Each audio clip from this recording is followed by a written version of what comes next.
साल था 1937, यानी ग्रेट डिप्रेशन का टाइम।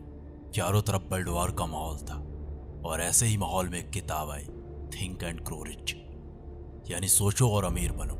एक ऐसी किताब आई जो आने वाले टाइम पर दुनिया को सबसे ज्यादा अमीर इंसान देने वाली थी, जिसमें नेपोलियन हिल के 20 सालों की मेहनत थी और 500 से अधिक ऐसे लोगों के रहस्य थे जो अपने टाइम के सबसे अमीर इंसान बनने वाले थे या बन चुके थे। ये बुक मार्केट में आते ही पूरी तरह धूम मचा देती है। आज उस बुक की 15 मिलियन से अधिक कॉपियां बिक चुकी हैं और 70 साल बाद भी वो बुक दुनिया की 6वीं सबसे ज्यादा बिकने वाली किताब है। इस किताब के पीछे एक ऐसे इंसान का उद्देश्य था जो अपने जमाने का सबसे अमीर इंसान था, जिसे अमेरिका का पहला बिलियनियर कहा जाता है, जिसने अपने बचपन को गरीबी में बिताया था, जिसने गरीबी को करीब से देखा था।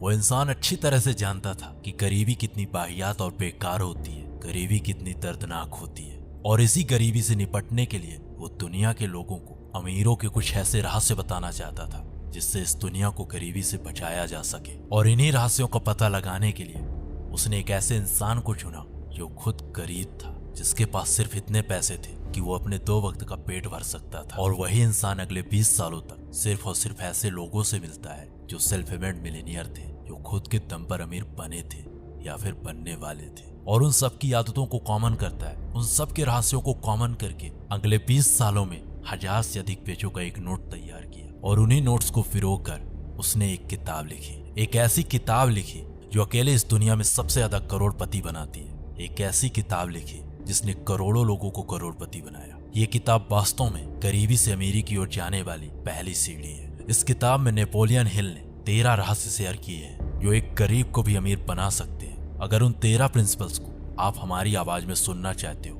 तो नीचे कमेंट बॉक्स पर जरूर बताइएगा। लेकिन उससे पहले उस किताब की मात्र एक छोटी सी कहानी सुनिए। एयू डार्बी अपने जमाने का सबसे बेहतरीन, सबसे कामयाब सेल्समैन था। एक इंटरव्यू के दौरान उस इंसान से पूछा गया कि ऐसी कौन सी चीज है जो आपको हर वक्त मोटिवेट करती है। उस सवाल का जवाब देते हुए एयू डार्बी ने अपने अंकल की स्टोरी सुनाई। उन्होंने बताया कि उनके अंकल एक सोने की खदान में खुदाई करने के लिए जाते हैं। वहां उन्होंने कई दिनों तक मेहनत की। कई दिनों की मेहनत के बाद उन्हें थोड़ी सी सोना मिलता है और अंत में वो हार मानकर वहां सोने की खुदाई करना बंद कर देते हैं और निराश होकर उन्होंने खुदाई करने वाली मशीन एक कबाड़ी को बेच दी। इसके बाद जो हुआ, द रेस्ट इज हिस्ट्री।